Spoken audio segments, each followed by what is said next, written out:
Welcome to the next part of the Empire Faction Guide. In the last episode we began to take a closer look on the Empire army roster.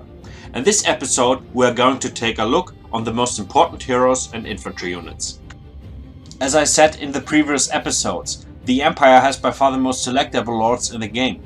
The Empire is especially able to use the greatest amount of different magical lores and is therefore able to respond to the opponent in a much better way than other races, cause it's in the most cases possible to select the most useful magical lore in every matchup. The Empire infantry is not the best and not the weakest. They are not the most elite ones or the cheapest, or have the greatest amount of armor or armor piercing damage. The infantry is overall quite steady, but therefore relatively spoken quite expensive. So the Empire can bring in the most times a quite limited amount of units to the battlefield, regarding other factions like the Greenskins, Skaven, Beastmen and so on. So they have to take care not to get overwhelmed or to get annihilated by more elite units. The mixture of the army composition makes the complete goal, and the correct use of magic and missile infantry. Not every unit is equally important.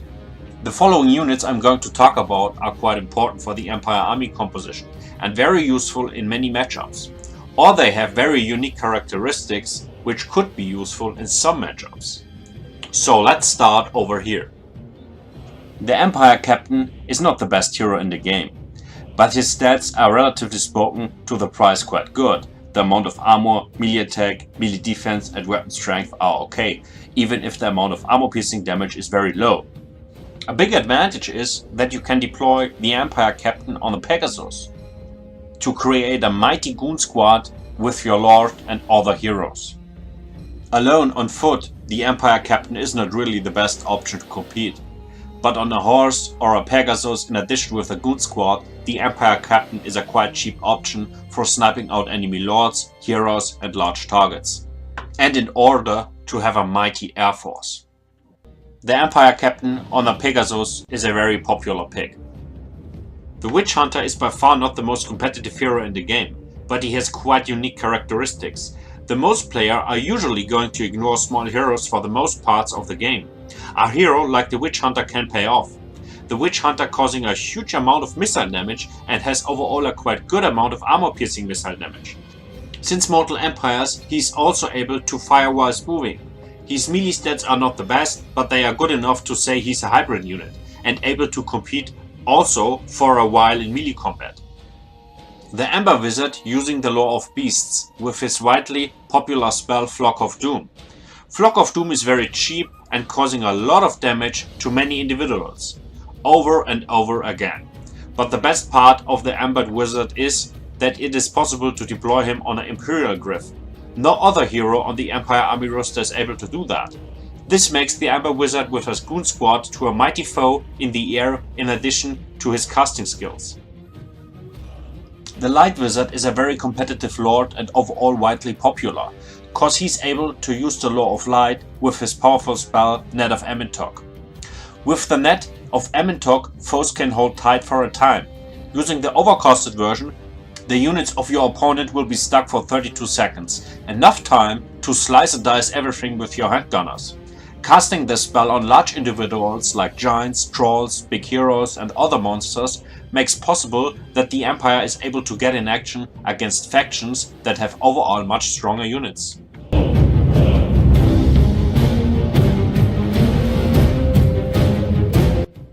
If you want to compete with a cheap unit against large targets, the Spearmen are ingenious. They are very cheap and able to hold the line against large individuals or cavalry for some time. It's always good to have a few Spearmen in the infantry. They are very suitable to protect your flanks and your backline, especially to protect your handgunners from cavalry or warhounds.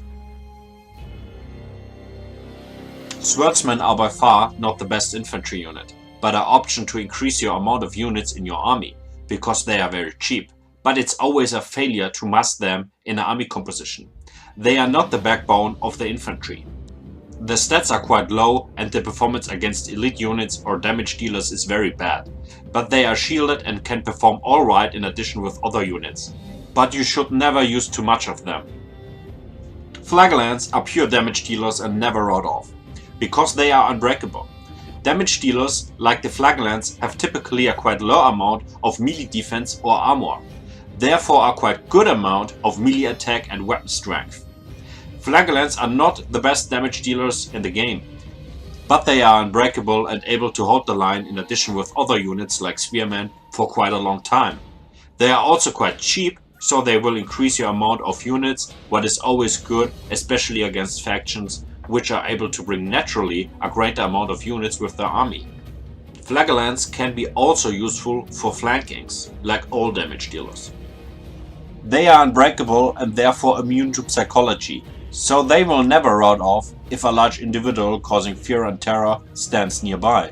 The Flagellants are a very important unit for the Empire. Halberdiers are one of the strongest infantry units in the Empire army roster and one of the strongest anti-large units in the game. The Halberdiers are a mid-range infantry unit causing a great amount of armor-piercing damage. They perform excellent against large individuals or cavalry. Spearmen perform good and are able to hold the line for some time, but Halberdiers are able to slice and dice enemies. They are supreme, but they are relatively spoken quite expensive, so it's not able to mass them. But they are a very dangerous enemy and perform overall also quite okay against other non-elite infantry units. Greatswords are the most elite infantry unit of the Empire. They causing armor-piercing damage and are quite heavily armored. Regarding other high-tier infantry units, their stats are not the best. The melee attack, melee defense and the weapon strength is rather bad than good.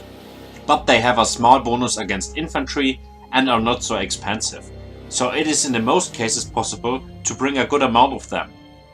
They are also not really the backbone of the army, but in addition with other arms of service they can perform quite good.